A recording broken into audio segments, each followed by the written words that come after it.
He's a man of great vitality, dynamism and energy. It's very difficult to conceive of him as a dead body lying in a morgue. But then, I think one of the things that all of us have got to get used to is that the Almighty has His own plans for each one of us. And improbable as some things may be, nevertheless they happen.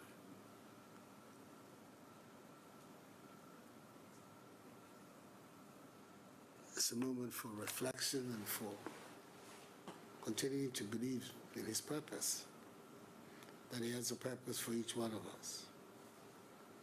And as it appears,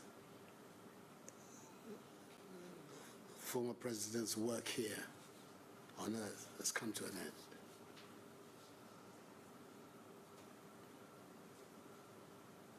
He and I had a tempestuous relationship going over many, many years.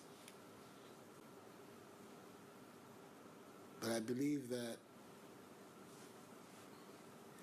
we came to see value in each other. That's how I put it, by the end.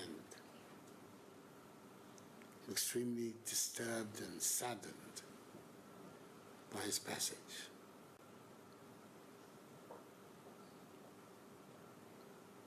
He's not an ordinary Ghanaian. He was the first president of our Fourth Republic, a man who held the supreme office in Ghana,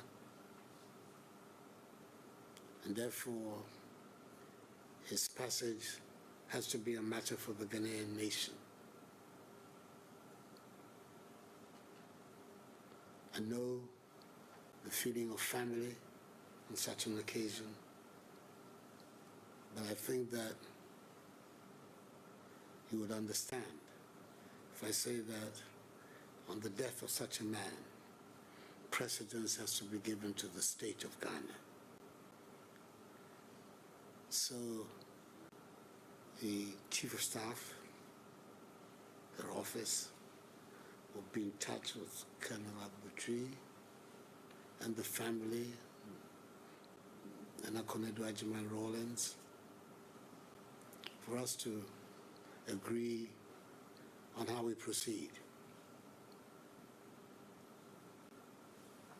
Time for funeral, all those things have to be agreed upon, but that the state has to pull out all the stops and make sure that he's given a most befitting and dignified exit.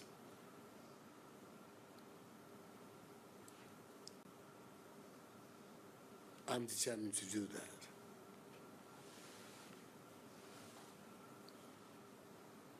I think his contribution to this country's history is there for all to see.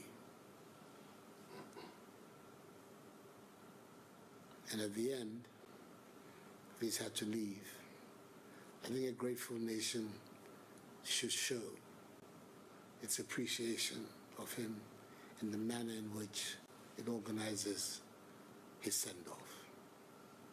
So I'd like you to tell our former First Lady that is a decision that I've taken. We're going to give him a state funeral, and that between her and the Chief of Staff, whatever arrangements that have to be made will be made. Clearly, the wishes of the family cannot be ignored, and they will not be ignored. But at the end of the day, the actual processes will be the processes of the Ghanaian nation. Just give him a befitting send-off. So I'm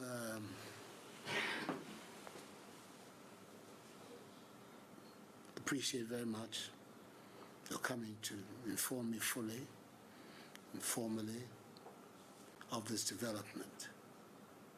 When I was informed about it, I did, through the Chief of Staff, inform the family that having regard to who he was, I believe that the announcement of his death to the country should be the responsibility of the president. And it is on that basis that I had issued a statement announcing formally the death of President Rawlings. So that therefore provides us with the framework within which we can go forward.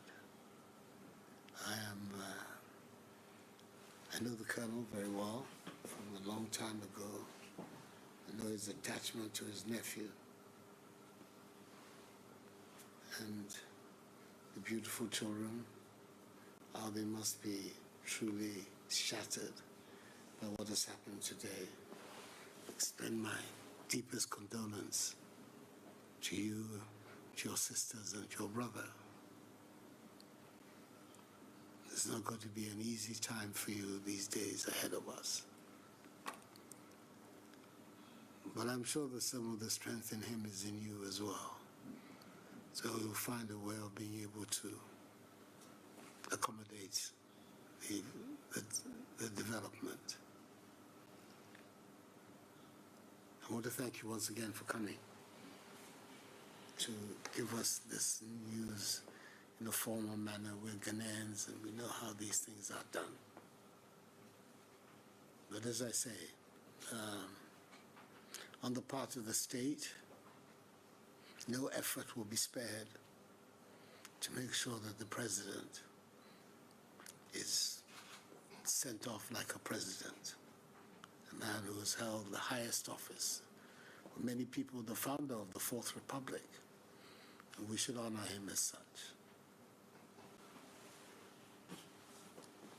His Excellency, we are thankful for your kind words and the plans that you have for the burial of the former President Jerry John Rawlings.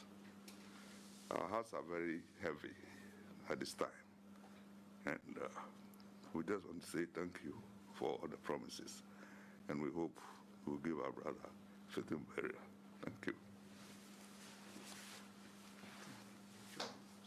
Yeah. As tradition demands, we brought some drinks to formally announce the death.